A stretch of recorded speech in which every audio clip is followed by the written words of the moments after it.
حضرت معاذ رضی اللہ تعالیٰ عنہ سے روایت ہے کہ میں نے ایک دن رسول صلی اللہ علیہ وآلہ وسلم سے عرض کیا کہ حضرت مجھے ایسا عمل بتا دیجیے جس کی وجہ سے میں جنت میں پہنچ جاؤں اور دوزخ سے دور کر دیا جاؤں۔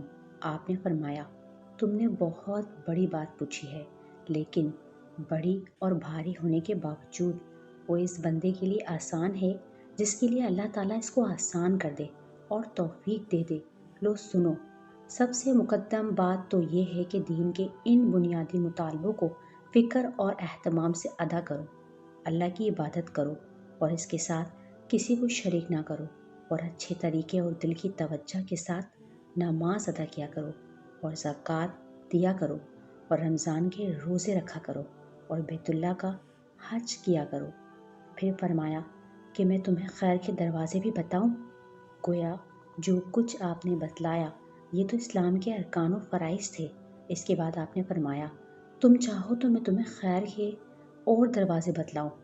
غالباً اس سے آپ کی مراد نفل عبادات تھی، چنانچہ حضرت معاذ رضی اللہ تعالیٰ عنہ کی طلب دیکھ کر آپ نے ان سے فرمایا روزہ گناہوں سے اور دوزخ کی آگ سے بچانے والی سپر ڈھال ہے، اور صدقہ گناہ کو اور گناہ سے پیدا ہونے والی آگ کو اس طرح بجھا دیتا ہے جس طرح پانی آگ کو بجھا دیتا ہے، اور رات کے درمیانی حصے کی نماز یعنی تہجد کی نماز کا بھی یہی حال ہے، اور اب باب خیر میں اس کا خاص الخاص مقام ہے۔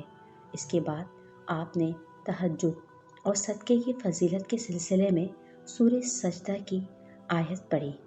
شب کو ان کے پہلو خواب گاہوں سے علیحدہ ہوتے ہیں نماز یا دیگر اذکار کے لیے، اس طور پر کہ وہ لوگ اپنے رب کو ثواب کی امید اور عذاب کے خوف سے پکارتے ہیں اور ہماری دی ہوئی چیزوں میں سے خرچ کرتے ہیں۔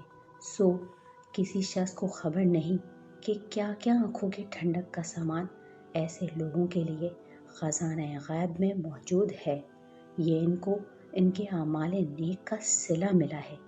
پھر آپ نے فرمایا کیا میں تمہیں معاملے کا یعنی دین کا سر اور اس کا عمود یعنی ستون اور اس کی بلند چوٹی بتا دوں؟ معاذ رضی اللہ تعالیٰ عنہ کہتے ہیں میں نے عرض کیا حضرت ضرور بتا دیں۔ آپ نے فرمایا دین کا سر اسلام ہے اور اس کا ستون نماز ہے اور اس کی بلند چوٹی جہاد ہے۔ پھر آپ نے فرمایا کیا میں تمہیں وہ چیز ہی بتا دوں جس پر گویا ان سب کا دار و مدار ہے اور جس کے بغیر یہ سب ہیج اور بے وزن ہے؟ معاذ رضی اللہ عنہ کہتے ہیں میں نے عرض کیا حضرت وہ چیز بھی ضرور بتلا دیجیے۔